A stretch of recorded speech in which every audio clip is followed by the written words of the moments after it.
let's take a few moments just to set the stage of where the book of Joshua is in relationship to the rest of the Bible.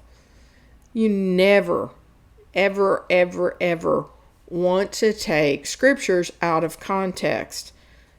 That's how people get themselves in trouble. You need to know where the book is. You need to know where the chapter is. You need to know what's going on around it. And so we're going to take just a few minutes just to set the stage for the book of Joshua before we dive in to Joshua chapter 1. So I went to the Holman Illustrated Bible Dictionary to kind of help me get some bullet points for the book of Joshua. Number 1, it's the sixth book in the Old Testament. It's located just after the Pentateuch. So you've got Genesis, Exodus, Leviticus, Numbers, and Deuteronomy. Those books that contain the creation story, the Noah story, the Tower of Babel, Joseph, my favorite Old Testament character, Abraham, Jacob, Esau, Isaac, Moses, and the law.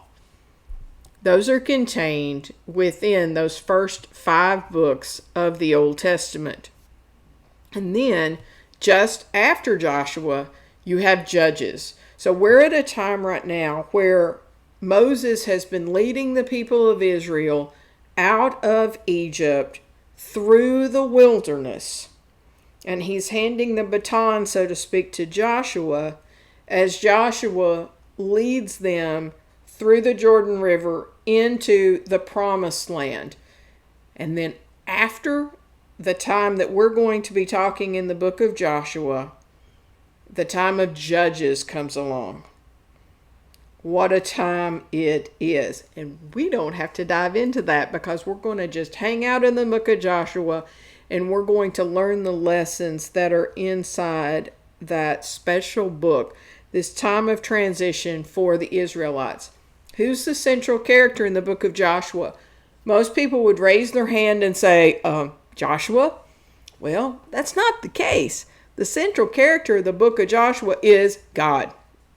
It's God's book from cover to cover, from beginning to end. It's all about God. So how does Joshua figure in? Well, a couple of different ways. Joshua wrote the majority of the book. Now, that doesn't mean he physically wrote it, but he was the one who God transmitted the information through. He's the one that knows these stories. He's the one that was there with Moses, as we'll learn about in our next set of slides. He was the one who was there, and he knows what happened. So he tells the story. Somebody else may have physically scribed it for him. And we know that the end of the book definitely wasn't written by Joshua because it tells of his death. But the majority of the book is attributed to him. And when it comes to earthly characters, earthly men or women, Joshua's name is throughout. He is definitely the central human figure in the book. But when it's all said and done, he is a conduit of what God was doing in and through the Israelite people. The story of Joshua begins in the wilderness, and it ends with the Israelites settled into the Promised Land. Never were they totally settled in the fact that they didn't have, they didn't have within their hands every little bit of the Promised Land, but for the majority of the land, they had control of it. So we go from the wilderness experience looking toward the Promised Land to inhabiting the Promised Land and being in a really good place as the book of Joshua comes to a close.